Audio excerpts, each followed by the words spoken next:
Good morning to all our dear listeners to another exciting series of the nuts and bolts of leadership.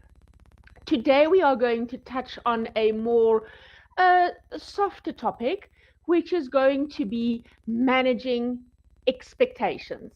And I'm sure you're wondering what that is all about. So let's have a look at what it is. So let's look at how we manage expectations. And if you think about it, every relationship that you engage in with another person, obviously, there is always some form of expectation being set, and most often on a subconscious level. So, of course, there are sometimes very um, uh, obvious expectations where a task is allocated and there's a deadline attached, or there's a concrete expectation of somebody delivering something at a certain time in a certain way or standard. So that's I think the more conscious one. However, there are often subconscious expectations we have with other people. So if you think about it, as you often engage with people, be that in a meeting, in a casual environment, on a phone call, in a meeting, wherever it is, often we quickly in passing say, I'll do this, or I'll get back to you, or I'll send this to you. So you actually are setting an expectation to deliver something, but we seldom follow through to it. And then we drop the ball, and that obviously has a huge knock on effect over time on the level of trust within a relationship. But on an even more subtler note, we also have expectations when we sometimes meet with people and we just have conversations. And we don't always, or we aren't always clear on what the expectation is. What does that person actually need from us right now? Do they need us to just listen, or to talk, or to vent, or to brainstorm? So we're not always clear, and we straight away then go into solving a solution, and sometimes the person just needs to be heard or to be listened. So I want to share a story with you that happened to me in about 2 weeks ago, where exactly this whole managing expectations scenario became very obvious to me. And I was in a meeting, a Zoom meeting with two individuals, and it was a fairly lengthy meeting of about 90 minutes. Both of them, I would definitely more senior individuals than I was, and we were brainstorming a totally new concept, a totally new idea about something that we wanted to take to the market. And there was so much conversation happening in those 19 minutes or 90 minutes. And at the end, everybody had to walk away, and I think was clear, or we thought we were clear, let's put it that way, of what the next steps were. So everybody walked out of that meeting having expectations of certain things being delivered at a certain date. And I had to do the delivery. So I delivered what I understood needed to be delivered at that certain date and time. And not within 24 hours, received a really firm email that I had missed the mark. And I had to sit back and think about how did we not manage each other's expectations? Because I thought I had understood it, and the individual obviously had different expectations, and they weren't clearly articulated or sat down. So that made me very aware that we did not manage each other's expectations, perhaps even after a delightful 90-minute conversation. And I thought, how could I have done this differently? And what was my learnings from that? Hence, this is how we got to today's conversation. And what I must say, what was critical in that moment was to sit back and reflect on how or where could I have done this differently, and how can we move conversations in this situation better or going forward, because if expectations are not met on a regular basis, it results in two exceptionally time-consuming and interpersonal challenges. And the one is miscommunication, which is a huge time waster, and then conflict. So both of them will come in, which both have an impact on interpersonal relationships. So managing expectations on the onset is quite important. So I thought I'll share that story with you before we go into some tools on perhaps how to manage expectations, because we do have them in the workplace even more. And even now in the faster working environment, I think we get emails, which is the traditional way, that's quite normal, but we also quickly text somebody something on a text message or WhatsApp, and we often have an expectation that that person responds or replies or reacts or does something, and we sometimes just honestly forget, or we've overcommitted, and we need to communicate that all back. Otherwise, that other person on the other end is sitting with an expectation that you're going to do something at a certain time or even manage something. And I think one of the key myths, or not myths, challenges with managing expectations is urgency. So it might be urgent to you right now, but if you haven't articulated that to the other person, they might, it's open for interpretation, isn't it?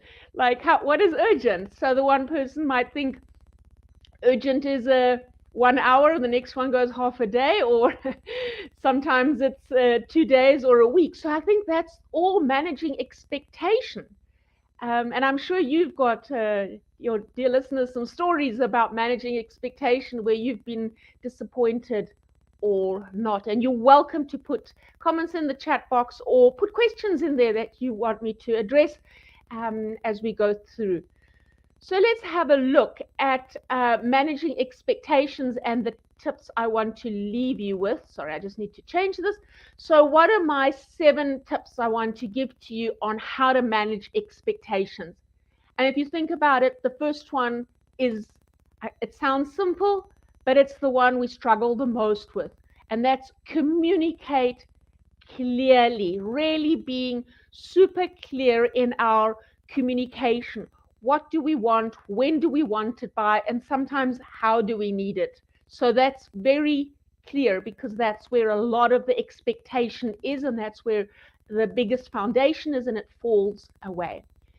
The second one is summarize key points. And that was exactly what was the, I think the awareness from my story that I imparted on you earlier, was that perhaps I should have summarized after that lengthy meeting the key points of saying, this is what I understand needs to be actioned on, and just to summarize it. Having done that, I would have saved myself, I suppose, a lot of time, and not solved the incorrect challenge, and we would have both or all been clear on yes, or agreed on that is what we're going to work on, and if not, then it would have been tweaked, but it would have been very crystal clear on this is what the points are. And I think that's a key conversation, or a key thing to do in any conversation you have, be that a digital meeting or a phone call, but sometimes it's just being clear, this is what I commit to, or this is what I understand both of us committing to by then, and just summarizing it so that everybody is clear and nobody can say, no, I didn't understand it that way, or I forgot that, or I thought you're going to do that. So that's where that comes in. Number 3 is about sharing all information needed. And we very often think we're sharing everything with other people, but we often just leave out small little details, and it's not consciously, it's just subconsciously. So when you're managing expectations, you really need to share as much as you can with the other person, so that they can actually do or say what you're going to do or deliver it. The fourth one is check in with the person from time to time, specifically if the task is over a long period, and it's not about micromanaging them, but it's just checking in. How are you? How are things going? Are we on track? Do you need any other support or not? Because exactly there again, people get stuck very often with a project or a task. They tend to procrastinate, and it's often because either they don't have the information, or they don't have the know-how, or they've lost motivation. And the checking in just helps to go, do you need motivation? Do you need support? Do you have everything you need to actually deliver what you need to deliver? Otherwise, all of you are sitting back and thinking that on the due date, everything will be delivered, to find out 24 hours prior, or maybe an hour prior, that it hasn't been delivered. So then expectations will not be met. Everybody's scrambling. Lots of things have to happen. Then you have to maybe postpone meetings, and it definitely impacts relationships. So checking in with people is absolutely, from a supportive point of view, is key. It's just the way also we do it. The fifth one, again, is interesting because it's about aligning skills, abilities, and attitude. You're going to sell yourself short by giving somebody perhaps a task that does not yet match their skills or abilities. So if that's not met yet, then which part of it can they do? And if the task is too big for their skills or competencies yet, grow them into it, but don't expect them perhaps to do something. And here, that's the biggest Achilles heel, again, when it comes to leadership and delegation, where leaders often say, I can't delegate to my team because they can't do the task. And they most probably can't, because they don't have the skill set and the abilities that you have. But it's about growing them and grooming them into that role, because you also couldn't do it when you started off. And somebody believed in you, mentored you, guided you, and taught you that you can do it now. So there again, that's the managing expectations. And attitude is the same. If a person hasn't got the right attitude towards something, it's managing that expectation first, because you might be upbeat, optimistic, feeling very excited about a project, and another person isn't. They don't have any excitement about it. There's no delight on completing it. There's no urgency felt towards completing it. And then it won't give you that level of quality that you want to. So that becomes key with managing that expectation. Again, communication comes in.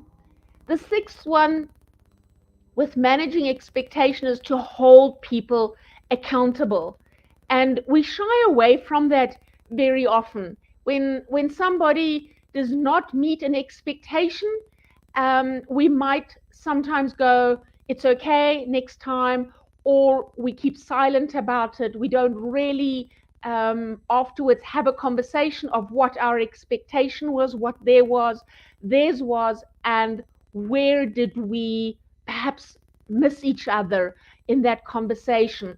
So it is about holding people accountable. Sometimes it's not then and there in the moment because it's not the right time. It's there's might be egos, there might be emotions, there might be lots of those things that are in the room, and they need to settle down a little bit.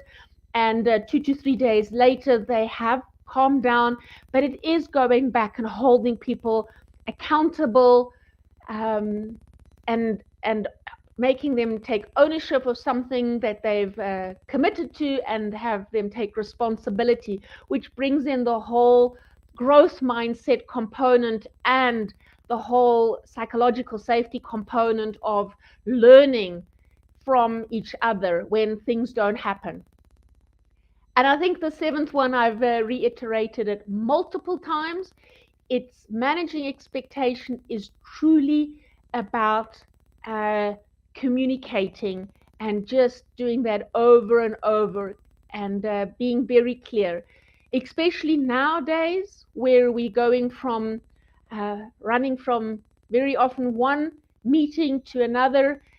People have digital meetings often booked back to back, and if you think about it, in each meeting there is some expectation that is discussed or people have to do, and somehow you've got to document that all, because you're not going to remember what you sometimes committed to in a meeting.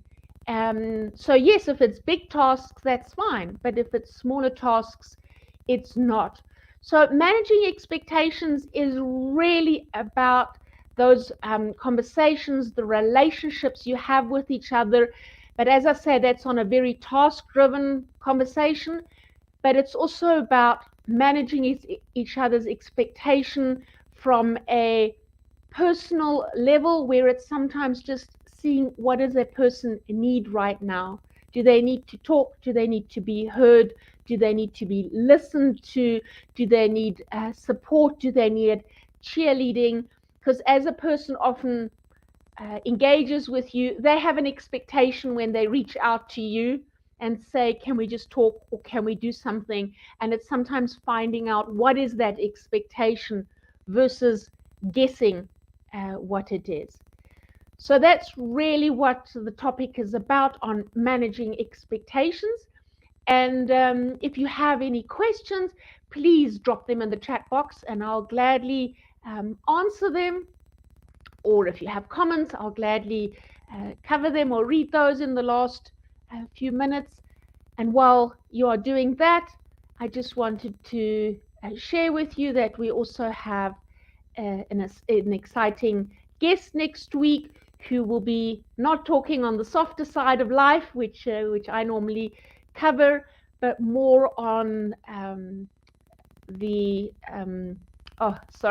now the words have escaped me, but more on employee support and medical aid and insurance within the working environment, because that benefits are very necessary, and I think many organizations cannot afford it, but maybe there are options that they're not aware of. So I'm very looking forward to having a dear friend and colleague with me next week, Friday. So thank you for your comments. If there's nothing else, then we'll have a little bit of a shorter version today of the nuts and bolts of leadership. And as you walk away out of it today, just think, what are my expectations when I engage with somebody? And being very clear of communicating that, and also then taking into consideration these 7 tips when you are expecting things from others, to be very clear that you are summarizing, checking in, providing them with information, aligning the skills on that, because it just minimizes disappointment, reduces time, energy, and minimizes the biggest component in relationships, which is breaking trust, which we all know is the easiest thing to break, but the most difficult thing to rebuild within relationships. So thank you very much for tuning in. It was an honor to have you all on board today. May you have an amazing rest of Friday. Enjoy your day, and just manage your expectation, communicate, become very articulative in your communication, and I look forward to connecting with you next week when we have our guest speaker. Thank you very much, and goodbye.